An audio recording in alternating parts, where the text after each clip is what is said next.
सूरत के पूर्णा के सुमन स्कूल के आसपास अवैध निर्माण हटाने के लिए कांग्रेस मैदान में 1 महीने पहले महापौर ने पूर्णा झील के पास सुमन स्कूल का दौरा किया था। महापौर को पता चला कि स्कूल के आसपास अवैध निर्माण हो रहा है। महापौर ने अधिकारी को इस अवैध निर्माण को तुरंत हटाने के निर्देश दिए।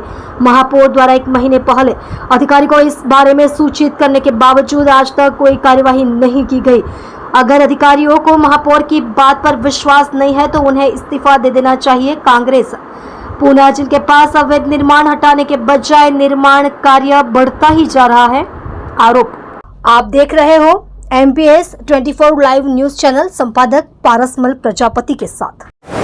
जी, आपનું નામ અને શાખા માટે શું રજૂઆત? દિનેશભાઈ સાવલિયા, માજી કોર્પોરેટર સુરત મહાનગરપાલિકા।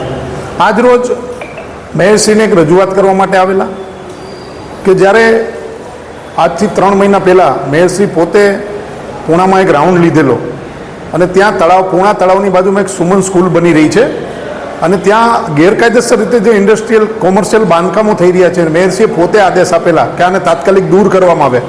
આજ દિન સુધી દૂર કરવાની વાત તો એક બાજુ રહી, પણ વધારેમાં વધારે બાંધકામો ત્યાં થતા જાય છે।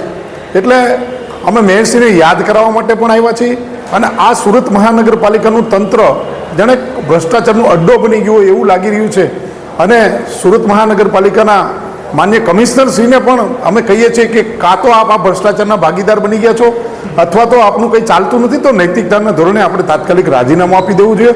સાથે સાથે વિપક્ષ પણ ક્યાંક ને ક્યાંક આ ભ્રષ્ટાચારનો ભાગીદાર હોય એવું અમને લાગી રહ્યું છે। એટલે અમે આજ રોજ આ જે ગેરકાયદેસર બાંધકામ છે એ તાત્કાલિક દૂર થાય અને સુમન સ્કૂલ જે હમણાં આવનારા નવા સત્રની અંદર હજી તો શરૂ થવાની બાકી છે, ત્યારે જો આ પરિસ્થિતિ થઈ ગઈ હોય તો ત્યાં બાળકો ભણી કેવી રીતે શકશે અને ત્યાં જે નાના નાના ભૂલકાઓ છોકરા છોકરીઓ જે ભણવા માટે આવવાના છે કેવી રીતે સુરક્ષિત રહી શકશે।